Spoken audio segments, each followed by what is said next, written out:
Hello les amis de la boîte, allez aujourd'hui petit unboxing sur un crawler de chez HPI Racing. Donc c'est le Venture, donc, comme vous voyez là, le Toyota Cruiser. Alors c'est un modèle qui n'est plus au catalogue de chez HPI, mais vous pouvez toujours avoir le châssis. Donc ils vendent que le châssis, ça sera à vous de l'équiper de roues, d'une carrosserie et de tout l'électro, si ça vous intéresse, ou trouver comme moi un magasin qui a eu des invendus de ce modèle. Donc j'ai profité moi un peu des soldes pour me le procurer. Et on va découvrir ça ensemble. Donc alors, à ma grande surprise, dessus, ils vendent les accus. Bon, c'est pas du lipo, c'est du NIMH. Ça pourra faire le taf. Ça roulera peut-être 30 minutes, pas plus. Mais bon, c'est déjà bien. Enfin, moi, je roulerai sûrement en lipo. Bah, de toute façon, c'est sûr, je roulerai en lipo. Donc, il peut être en 2 ou 3S. Hein, c'est compatible 3S. Mais comme c'est un moteur charbon, le mieux, c'est de le laisser en 2S pour pas cramer trop vite le moteur. Dessus, vous avez les options. Mais bon, eux, ils disent les options. Vous avez les amortisseurs. Donc, on verra après si ça fait le taf ou pas. Une superbe carrosserie en scale. On verra aussi ce que ça donne. Vous avez ici donc un récepteur étanche. Donc quand je vois le RF40, en fait c'est les anciens modèles de radio. Car maintenant on est au RF41 qui vont pas tarder à disparaître. Parce que sur le catalogue en ligne, ils ont sorti des nouveaux modèles. Le Forza Truggy et la radio va changer, ça sera plus une RF41. Mais bon, ça, je regarderai dessus, voir si c'est bien une 40 ou une 41, mais bon, c'est pas dérangeant, surtout pour du crawler. Alors après, vous avez donc en fait un châssis en alu, et vous avez le petit variateur ici, avec, il est marqué qu'on peut ajuster les freins. Donc ça aussi, ça sera à voir, hein, à regarder. Et voici le châssis hein, que je vous disais. Donc maintenant, sur HPI, vous avez tout ça, sans l'électro, sans les pneus. Et c'est à vous de faire votre propre mixture, on va dire ça comme ça, sur le Venture. Bon allez, c'est parti. On fait sauter le scellé. Et on va découvrir ce qu'il y a dedans. Ah bah d'ailleurs ça, c'est tout les options qu'on peut mettre sur le crawler. Donc c'est les options de part, voilà, avec les références. Bien sûr, hein, c'est pas livré avec. Donc ça, c'est des options qui existent encore chez HPI. Ben ma foi, le crawler est assez grand hein, quand même. Il fait au moins... Bon, je vais pas de mettre sur moi. Allez, ça fait 20 cm. On touche là. 2, 4, plus la moitié. On est au moins 50 cm de long et de large. Ouais, facile 20 cm. Et il a l'air d'être assez joli, hein, comme ça. À côté, vous avez donc... Ça, c'est la batterie. C'est ce qu'il nous avait dit dans la boîte. Donc, vous offrez la belle petite batterie NIMH. Un set de 2 ampères. Donc, ça, c'est dans la boîte. C'est génial. Vous avez... Oh, il y a plein de trucs dedans. Donc, la radio.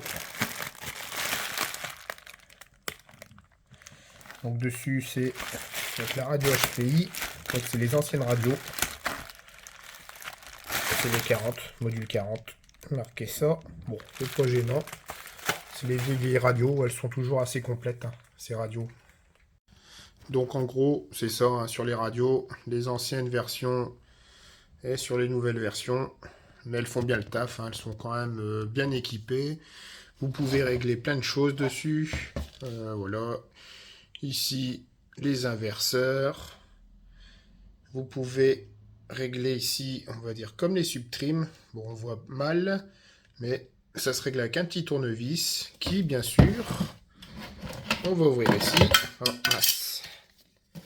Qui, ici, vous avez une partie cachée avec le petit tournevis pour pouvoir régler ici dedans, hein, tranquille. Voilà. Ça, c'est au cas où, pour ceux qui ne connaissent pas les petites radios HPI. Mais bon, moi, avec les HPI, je roule avec leurs radios qui sont là. Elles font bien le taf. Voilà, c'était la petite moment radio HPI. On va continuer à voir ce qu'il y a dans la boîte. Alors, dedans, il y a quoi? Ça, c'est de la pièce en plus. À mon avis, ça doit être des pièces pour les cardans. Il y a des supports carrosserie aussi, à rallonger. Bon, enfin, plein de petites pièces. Ça doit être marqué sûrement dans la notice explicative. Les piles pour la radio. Et à mon avis, ça, en dernier, c'est le petit chargeur pour la NiMH. Hop. Qui va avec. Ouais, c'est ça. C'est le petit chargeur. Avec les différentes prises américaines, européennes. Bon, enfin voilà. Donc là, vous avez ça sur cette partie. Et on va découvrir le petit crawler. On va essayer de le sortir comme ça. Tiens. Bon. Il est... Ça va. Il n'est pas trop lourd. Faudra sûrement le plomber. Et là, dans le fond de la boîte, qu'est-ce qui reste? Des autocollants. Et je ne vois pas la notice. C'est ici. Ah, si. Tout est là. Vous avez les petits autocollants. La petite notice pour les ventures. Pour pouvoir faire les réparations. Au cas où vous cassez. Ou s'il y a un problème. Donc voilà, l'intérieur de la boîte. Maintenant, on va découvrir le petit crawler. Allez, le voici. Ce petit crawler. Donc petit crawler, je me suis muni d'un mètre. Donc il fait quand même, comme on avait dit, 50. Hop. On va dire, si on le met au bout de pare-choc à pare-choc, il fait 50. Hauteur 25 avec la galerie. Et sur la largeur, easy, il fait 22. Donc voilà, alors la carrosserie, bon, c'est un beau gris anthracite avec le toit blanc. Il existe plusieurs modèles, mais je trouve qu'il est assez sobre, c'est assez classe. Alors pour l'ouvrir, vous avez bien sûr les clips ici, mais en plus, il y a un clip ici, donc à enlever, vous levez, parce que ça coince ici sur l'arrière. En fait, ils ont voulu faire comme en vrai, et vous pouvez accéder au châssis. Et qui, ma foi, le châssis a l'air d'être pas mal. Donc vous avez un moteur crawling HPI. Peut-être le mettre dans le bon sens. Voilà. Alors vous avez le petit moteur 1.35T. Le SC ici. Donc à mon avis, vous voyez, ici il faudra que je fasse gaffe pour pouvoir rouler en lipo ou en NiMH. Ça, à tous les coups, c'est pour la coupure. Le récepteur qui est dans la boîte étanche, qui est, j'espère, est étanche, parce que chez HPI, le problème, c'est qu'ils font des joints tout autour, mais ici, ils en mettent pas. Ils mettent pas le joint, ils font pas la continuité. Donc on verra si c'est bien étanche. Il faudra que je démonte par la suite. Le cerveau, ici. Donc vous le voyez là. Enfin, hop, on va le retourner. Le petit cerveau. Donc je sais pas c'est à combien de kilos, mais chez HPI d'habitude ils mettent grand max du 10 kilos. Donc ça sera sûrement aussi à changer hein, par la suite. Alors toute la transmission qui est ici, bah, c'est du métal. Donc ça c'est bien, c'est pas du plastique. Par contre ça c'est du métal. Ça j'ai l'impression que c'est du plastique. Je suis pas sûr. Il va falloir que je contrôle. Ouais, c'est froid là. C'est un peu moins froid. Donc ça sera à voir. Je crois que ça c'est du métal. Et ça c'est sûrement les petites pièces qui étaient en rab avec le châssis au cas où qu'on casse. Là c'est sûr que ça c'est du métal. Alors le cache avant en alu. Ça donc c'est en plastique.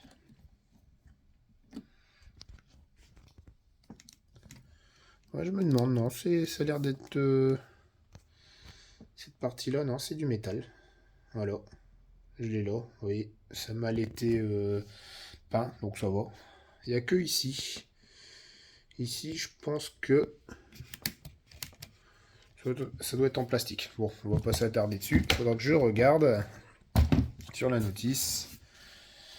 Alors, les amortisseurs. Oh, ma foi, ils sont pas mal. Alors, il y a la roue qui bloque. Ici, hop, on va la remettre comme ça. Ouais. Ça a l'air d'être pas mal. Ça a l'air d'être de bonne facture. À tester sur le terrain. Donc alors, vous avez à l'avant le moteur. Ici à l'arrière, le bac batterie.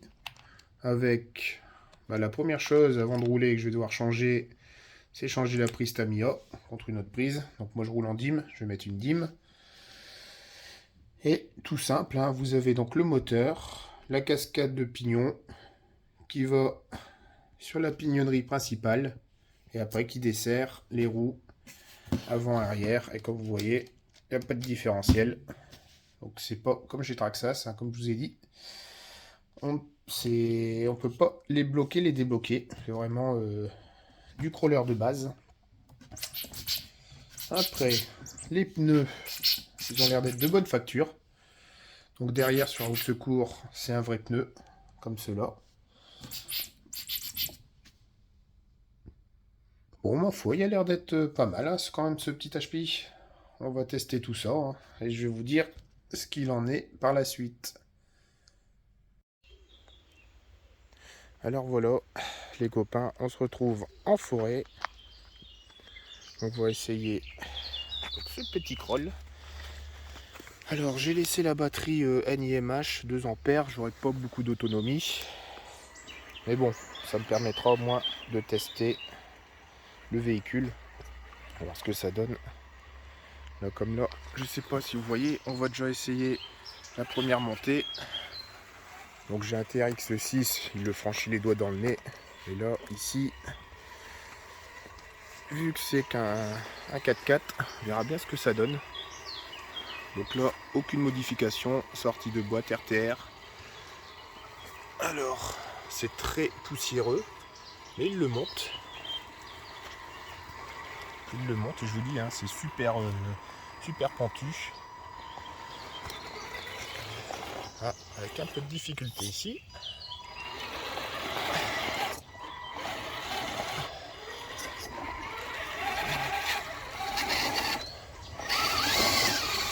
Et c'est bon. Ah, j'ai parlé trop vite.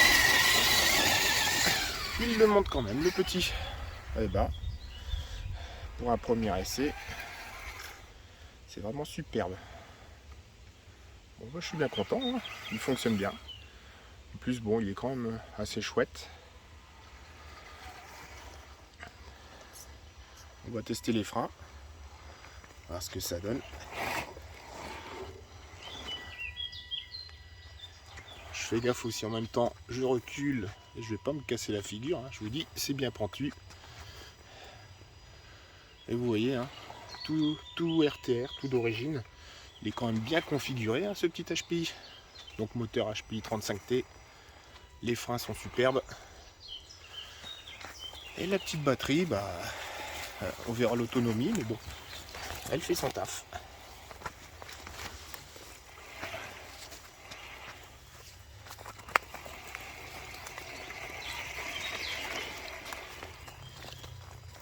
Bon bah allez, je vais vous laisser là.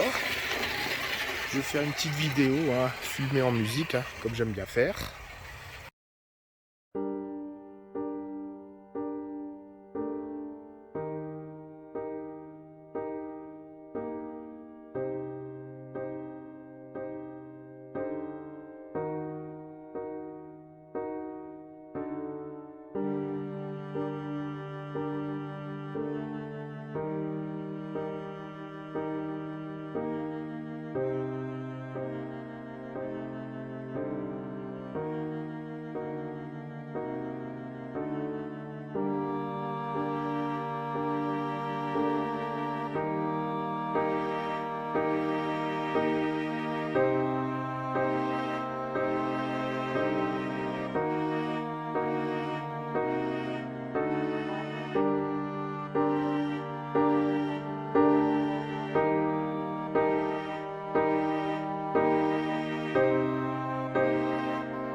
Allez, voilà la fin du petit run.